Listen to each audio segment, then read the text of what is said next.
Hi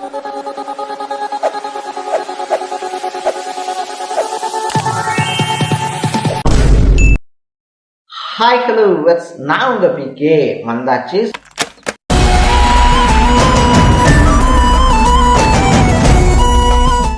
so நம்ம இன்னைக்கு இந்த வீடியோவில் எந்த விஷயத்தை பற்றி பேச போகிறோம், யாரை பற்றி பேச போகிறோம் அப்படின்னு சொல்லி கேட்டோம்னா, நாளைக்கு தமிழக அரசியலில் ரொம்பவே மிக முக்கியமான நாள் அப்படின்னு சொல்லலாம். ஏன்னா நாளைக்கு வந்துட்டு தமிழக சட்டமன்றத்தில் பெரும்பான்மையை நிரூபிக்க வேண்டிய கட்டாயத்தில் இருக்கு தாவேகா.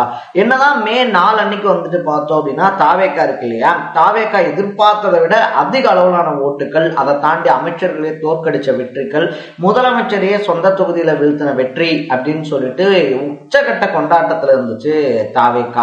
108 சீட்டு ஜெயிச்சு அதிமுகவையும் திமுகவையும் பந்தாடி இருந்தாலும் கூட அறுதி பெரும்பான்மை அப்படின்றது கிடைக்காததுனால கடந்த ஒரு 3-4 நாட்களா தாவேகாவை அலைய விட்டுருந்தாங்க அப்படின்னு தான் சொல்லணும். ஆதரவு தரனா இல்லையா அப்படின்றத நைட்டு அறிவிக்கிறேன், நாளை காலையில அறிவிக்கிறேன், 8 மணிக்கு அறிவிக்கிறேன், 10 மணிக்கு அறிவிக்கிறேன் அப்படின்றதுல ஆரம்பிச்சு ஒரு வழியா வந்துட்டு பார்த்தோம் அப்படின்னா பல கட்சிகளும் தாவேகாக்கு கூட்டணி இருக்கு இல்லையா, தாவேகா கூட்டணி அதுக்கு ஆதரவு கொடுத்ததுனால இப்ப தாவேகா பெரும்பான்மையோட இருக்கு அப்படின்னு தான் சொல்லணும். பட் இது என்னடா புது ட்விஸ்ட் அப்படின்னு சொல்லி எக்ஸ்பெக்ட் பண்ணக்கூடிய விதத்துல வந்துட்டு பார்த்தோம்னா, அதிமுக சிவி சண்முகம் தரப்பு இருக்காங்க இல்லையா, அவங்களும் விஜய் அவர்களை நேற்று சந்தித்து தங்களுடைய ஆதரவு உங்களுக்கு தான், கிட்டத்தட்ட 38 எம்எல்ஏக்கள் இருக்காங்க, அவங்க சட்டமன்றத்துல உங்களுக்கு நம்பிக்கை வாக்கெடுக்கும் போது உங்க கூட சேர்ந்து உங்க ஆட்சி அமையணும் அப்படின்றதுக்காக ஓட்டு போடுவாங்க அப்படின்றத உறுதியா சொல்லியிருக்காங்க. இது வந்துட்டு எடப்பாடி பழனிசாமி இருக்கார் இல்லையா, அவருக்கு ஒரு ரொம்ப பெரிய பேரிடியா விழுந்திருக்கு அப்படின்னு தான் சொல்லணும். சோ எடப்பாடியினுடைய ஏடிஎம்கே எரா அப்படின்றது முடிவுக்கு வருதா, முடிவுக்கு வந்ததா எடப்பாடியினுடைய சகாப்தம் அப்படின்றதையும், அதை தாண்டி வந்துட்டு பார்த்தோம் அப்படின்னா இப்ப ஆதரவு தரதுனால சிவி சண்முகம் தரப்பு என்னென்ன மாதிரியான சட்ட சிக்கல்களை எதிர்கொள்ள போது, லாப நட்டங்கள் என்னென்ன அப்படின்ற மாதிரி பல விஷயங்களை தான் நம்ம பேச போறோம். அதுக்கு முன்னாடி நம்ம சேனலுக்கு நீங்க புதுசா வந்திருந்தீங்க அப்படின்னா மறக்காம சேனலை ஃபாலோ பண்ணி சப்ஸ்கிரைப் பண்ணிக்கங்க. சோ 2026 தேர்தல் அப்படின்றது வந்துட்டு பார்த்தோம்னா அதிமுகக்கு வாழ்வா சாவா போராட்டமா தான் பார்க்கப்பட்டிருந்துச்சு. என்னதான் ஒரு வருஷத்துக்கு முன்னாடியே தேர்தல் பிரச்சாரம் இதெல்லாம் வந்துட்டு ஸ்டார்ட் பண்ணி கேம்பெயின் எடப்பாடி பழனிசாமி பண்ணாலும் கூட மக்கள் கிட்ட பெரிய அளவிலான ஆதரவு அப்படின்றது எடப்பாடி பழனிசாமிக்கு கிடைக்கல அப்படின்னு சொல்லலாம்.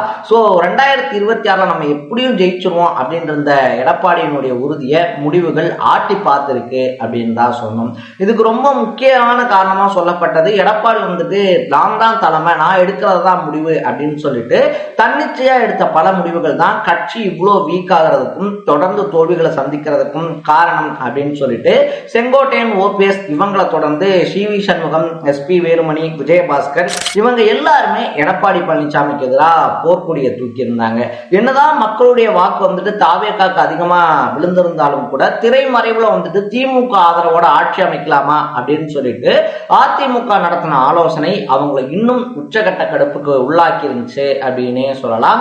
அதனால அங்கிருந்து பிரிஞ்சு வந்தவங்க தங்களுடைய ஆதரவு எம்எல்ஏக்களோட ஆலோசனை நடத்துவது மட்டும் இல்லாம நேற்று விஜய் அவர்களுக்கு ஆதரவு அப்படின்றதையும் கொடுத்திருக்காங்க. சோ இனி என்ன நடக்க போகுது அப்படின்னு சொல்லி பார்த்தோம்னா, இன்னைக்கு காலையில தனிப்பெரும்பான்மையை நிரூபிக்கிறதுக்கு நம்பிக்கை வாக்கெடுப்பு அப்படின்றது நடக்கும். சோ ரெண்டு தரப்புமே, அதாவது சிவி சண்முகம் தரப்பு வந்துட்டு பார்த்தோம் அப்படின்னா சட்டமன்ற குழு தலைவரா ஓபிஎஸ் நியமிக்கணும் அப்படின்னு சொல்லிட்டு ஒரு 30 எம்எல்ஏக்களுடைய கையெழுத்தோட ஒரு அணி இருக்கு. இன்னொரு பக்கம் 17 எம்எல்ஏக்கள் அணியோட வந்துட்டு பார்த்தோம் அப்படின்னா எடப்பாடி பழனிசாமியை தான் சட்டமன்ற குழு தலைவரா நியமிக்கணும் அப்படின்னு சொல்லிட்டு ஒரு அணி இருக்காங்க. சோ இதை பொறுத்த வரைக்குமே வந்துட்டு பார்த்தோம் அப்படின்னா அதிக பெரும்பான்மை எஸ்பி வேலுமணி அவர்களுக்கு இருக்கிறதுனால அவரு சட்டமன்ற குழு தலைவரா ஆகிறதுக்கான வாய்ப்பு அதிகம். ஒருவேளை வந்துட்டு பார்த்தோம் அப்படின்னா இவங்க எல்லாரும் தாவேகாக்கு ஓட்டு போடுறாங்க அப்படின்னு சொல்லி வச்சுக்கோங்களேன் நம்பிக்கை வாக்கெடுப்புல, சோ அப்ப வந்துட்டு அதிமுக தரப்பு சார்ந்த எடப்பாடி தரப்பு வந்துட்டு சட்டமன்ற குழு தலைவரா தேர்ந்தெடுக்கப்பட்டிருந்தா கொறடா இந்த 38 எம்எல்ஏக்களையும் நீக்கிறதுக்கான அதிகாரம் அப்படின்றது இருக்கு. கட்சியில இருந்து நீக்கி கட்சி தாவல் தடை சட்டம் மூலியமா எம்எல்ஏக்களுடைய பதவி பறிபோறதுக்கான வாய்ப்புகளும் இருக்கு அப்படின்னு சொல்லலாம். என்ன இருந்தாலும் 3/2 பங்கு எம்எல்ஏக்கள் வந்துட்டு எஸ்பி வேலுமணி பக்கம் இருந்தாலும் கூட எது வேணாலும் நடக்க சாத்தியம் இருக்கு அப்படின்னு சொல்லப்படுது.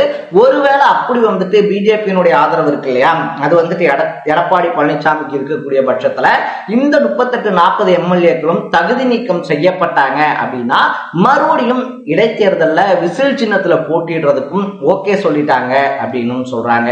என்னதான் வந்துட்டு அந்த 3 பேருமே எங்களுக்கு கட்சியை உடைக்கணும் அப்படின்ற எண்ணம்லாம் கிடையாது, எடப்பாடி பழனிசாமி தான் பொதுச் செயலாளர் அப்படின்லாம் சொல்லி இருந்தாலும் கூட இந்த புது ஆட்சியில வந்துட்டு பார்த்தோம் அப்படின்னா பங்கெடுத்துக்கணும் அப்படின்ற எண்ணம் அவங்களுக்கு இருக்கு அப்படின்னு சொல்லப்படுது.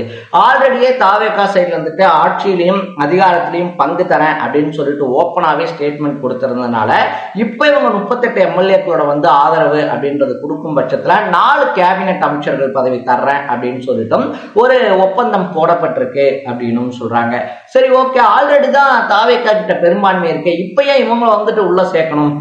ஆல்ரெடி அவங்க கட்சிக்கு துரோகம் பண்ணிட்டு வராங்க, அண்ணன் ஏன் இப்படி பண்றாரு, தலைவர் ஏன் இப்படி பண்றாரு அப்படின்னு சொல்லி கேட்டோம்னா இந்த இடத்துலதான் நம்ம தெளிவா யோசிக்கணும். காங்கிரஸ் இருக்கு இல்லையா, காங்கிரஸ் மட்டும்தான் டைரக்டா கூட்டணி கூட வந்திருக்காங்க. ஆனா அதை தாண்டி விசிகாவா இருந்தாலும் சரி, கம்யூனிஸ்டுகளா இருந்தாலும் சரி, வெளியில இருந்து ஆதரவு அப்படின்றதான் சொல்லியிருக்காங்க. ஸோ எந்த நேரத்துல வேணாலும் ஆதரவை வாபஸ் வாங்கலாம். ஒருவேளை வந்துட்டு சூழ்ச்சி பண்ணி நாளைக்கு நடைபெறக்கூடிய சட்டமன்றத்துல நம்பிக்கை வாக்கெடுப்புல ஓட்டு போடலாம், போடாம போகலாம். அது எல்லாத்தையும் மேட்ச் பண்றதுக்கு தான் இவங்களுடைய ஆதரவு அப்படின்றத விஜய் அக்செப்ட் பண்ணியிருக்காரு அப்படின்னு சொல்றாங்க. அதை தாண்டி வந்துட்டு பார்த்தோம்னா எஸ்பி வேலுமணி, சிவி சண்முகம், விஜயபாஸ்கர் இவங்களுடைய நிர்வாக திறமை, முன்னாடியே அமைச்சரா இருந்தவங்க, அதை தாண்டி வந்துட்டு பார்த்தோம் அப்படின்னா 2ஆம் கட்ட தலைவர்கள் ரொம்ப முக்கியமானவங்க அப்படின்றதுனால அடுத்தடுத்து வரக்கூடிய எலெக்ஷன்லையும் அதிமுகவுடைய அடிமட்ட தொண்டர்கள் ஓட்டையும் தன் பக்கமா திருப்ப முடியும் அப்படின்ற கால்குலேஷனையும் விஜய் போட்டிருக்காராம். இதை தாண்டி வந்துட்டு பார்த்தோம் அப்படின்னா கொங்கு மண்டலத்திலேயா இருந்தாலும் சரி, அதை தாண்டி இருக்கக்கூடிய வட மாவட்டங்கள்லயா இருந்தாலும் சரி, இவங்களை வச்சு கட்சியை கிளை வரைக்கும் ரொம்ப ஸ்ட்ராங்கா நிறுவிடலாம் அப்படின்ற ஐடியாவும் விஜய் கிட்ட இருக்கு அப்படின்னு சொல்றாங்க. எது எப்படியா இருந்தாலும் எல்லா கணக்கையும் கூட்டி கழிச்சு பார்த்து தாவேகாவுடைய ஆட்சி இருக்கு இல்லையா, அதை 5 வருஷத்துக்கு வரக்கூடிய அடுத்த 5 வருஷத்துக்கு நிலைநிறுத்துறதுக்கான முயற்சிகள்ல தான் விஜய் ஈடுபட்டிருக்காரு அப்படின்னு சொல்லப்படுது. ஸோ கேட்கறதுக்கு சொல்றதுக்கு கஷ்டமா இருந்தாலும் கூட இனி வரக்கூடிய நாட்கள்ல எடப்பாடி பழனிசாமியினுடைய ஒவ்வொரு அதிகாரமும் ஒவ்வொன்றா கைவிட்டு போகும் அப்படின்றதுதான் நிதர்சனம். ஸோ நீங்க எடப்பாடி பழனிசாமியினுடைய இந்த நிலைமையை பத்தி என்ன நினைக்கிறீங்க அப்படின்றத கமெண்ட் பண்ணிட்டு மறக்காம சேனலை ஃபாலோ பண்ணி சப்ஸ்கிரைப் பண்ணிக்கங்க. நாளைக்கு இதே மாதிரி இன்னொரு இன்ட்ரெஸ்டிங்கான வீடியோவோட சந்திக்கலாம். Bye by.